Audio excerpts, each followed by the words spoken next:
My name is Hany Assaad. I'm co-founder and chief portfolio and risk officer of Avance Capital, a fund of funds and direct investor in emerging markets across all emerging markets. And I'm interviewing today Muhannad Qubbaj, managing director of private equity at Gulf Capital. Muhannad, can you introduce yourself, please? Thank you. Yes, as Hany has mentioned, I represent private equity at Gulf Capital. I'm the private equity managing director. I've been with the firm for 8 years since inception, actually 6 months before inception. And we're proud to say that Gulf Capital is one of the leading alternative asset managers in the GCC at the moment and the Middle East and North Africa. And 2 weeks ago, just for your information, we won the Private Equity Awards for the best private equity house in the Middle East and North Africa for 4 years in a row.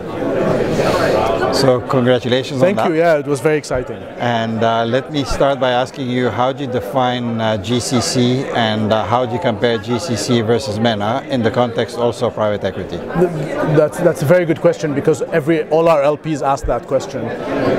In general, the buzzword has been the Middle East and North Africa, MENA, whenever anyone wants to come and invest in the region or when anyone wants to go market their funds outside the region. We took a decision at Gulf Capital that rather than being one of many, many players in the Middle East and North Africa, is to be one of the best in the GCC. And I think it was a very good choice under the current circumstances, but even thinking long term, our focus was to highlight the areas that we know best, hence the 6 countries in the GCC, the UAE, Qatar, Oman, Bahrain, Kuwait and Saudi Arabia, rather than focus on 22 countries in the Middle East and North Africa where the cultures are slightly different, rule of law, rule of doing business, demographics are quite different than each other. And the reason we focused on the GCC, and which is actually an attractive point to a lot of our international investors specifically, is that those 6 countries are the oasis of calm and prosperity in the region. You've had a lot of stability. Hopefully you'll continue to have a lot of stability there. You have third world demographics coupled with first world economics, which is extremely exciting.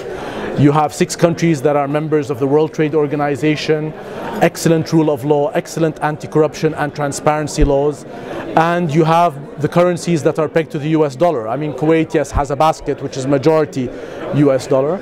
So pretty much for international investors, if they want to come to this new market and new frontier, which has had in general shaky reputation globally, the GCC is a very good starting point for now and for the future because you have avoidance of risks politically, avoidance of business risks, and avoidance of foreign currency exchange risks as well. So if we move from the risk to the opportunities, where do you see the opportunities in the GCC? What kind of businesses are there, and which countries? Are we talking about all 6 countries? Do you see one type of industry or another one? And then what? And then at the same time, yes, what kind of entrepreneurs are there, or are these corporate companies that you're investing in? Actually, perfect. These questions encapsulate exactly why we like the GCC. So you've done your homework very, very well. So we focus on 3 themes in the Gulf. Number 1 is there are 2 fuels to the economy. Services related to the oil and gas industry, which are not cyclical as much as exploration and production. So anything related to those we like. Number 2 is the bigger fuel is the demographics. You have 57% of the population in the Gulf below the age of 30. Actually in Saudi Arabia it's over 50% that are below the age of 18. So anything that's demographically driven is also an exciting sector for us. And then you have governmental spending. The governments have committed to close to $2.5 trillion to be spent on hard and social infrastructure over the next 10 to 11 years. So any companies that will benefit from being in the peripherals, we like very much. Now, you're asking about so these are the themes.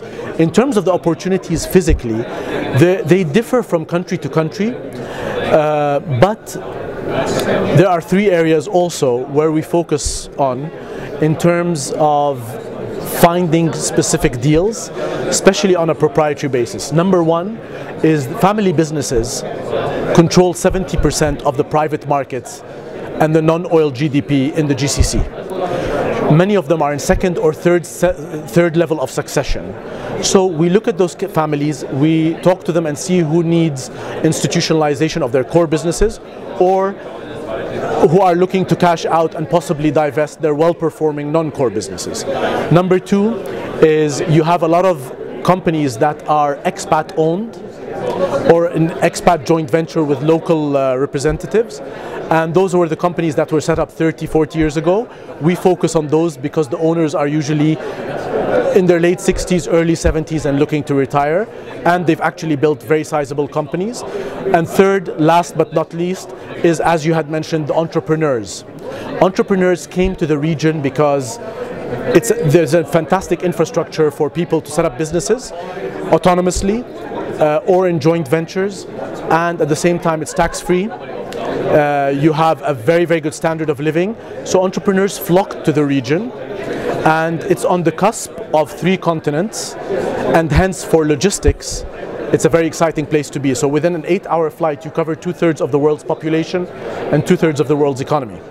So entrepreneurs who came in 10, 15, 20 years ago are possibly looking to do the next entrepreneurship venture or to focus on one of their other businesses. Those are the 3 areas.